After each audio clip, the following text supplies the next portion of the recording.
Jason was driving home late one stormy night when he spotted a young girl standing by the side of the road, drenched, her head hung low.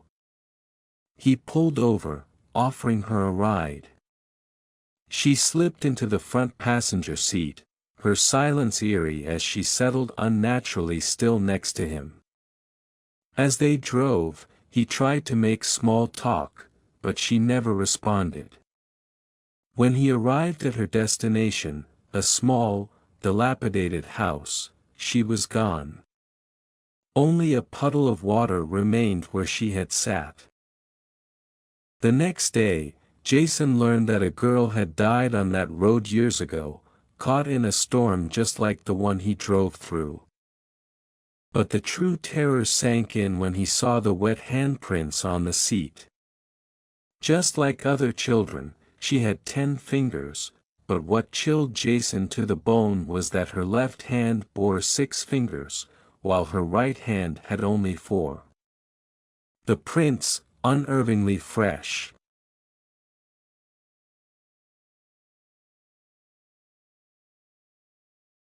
Jack noticed something strange about his bathroom mirror. Every time he looked into it, there was a man standing behind him, only in the reflection. The man never moved, never spoke, but his eyes were always fixed on Jack. Jack covered the mirror, but the man appeared in other reflections, windows, glass doors, even the TV screen. No matter where Jack looked, the man was always there, watching. One day, Jack finally smashed the mirror. But when the glass shattered, the man stepped out.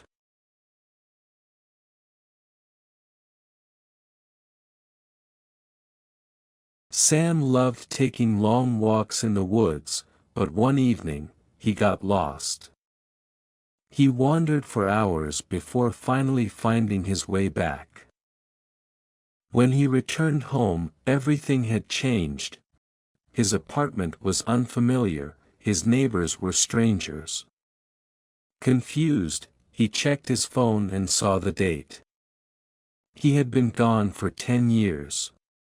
No one remembered him, no one knew who he was. And the life he had, vanished overnight. The woods had taken a decade from him, and Sam feared what it would take next.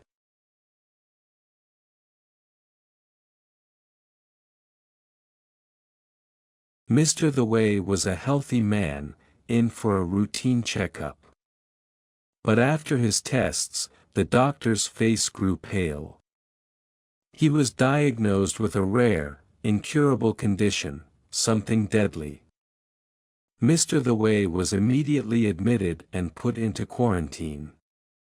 But as the days passed, he didn't get worse.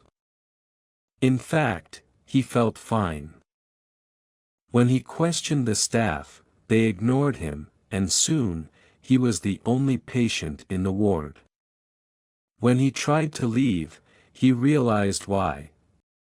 The hospital didn't want to let him go, because he was already dead.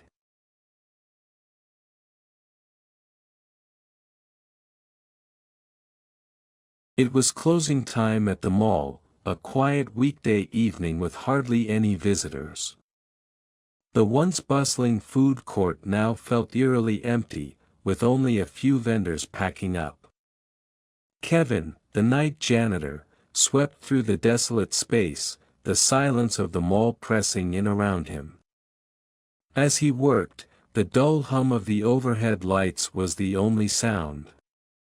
Kevin glanced around, ready to finish his shift, when something caught his eye.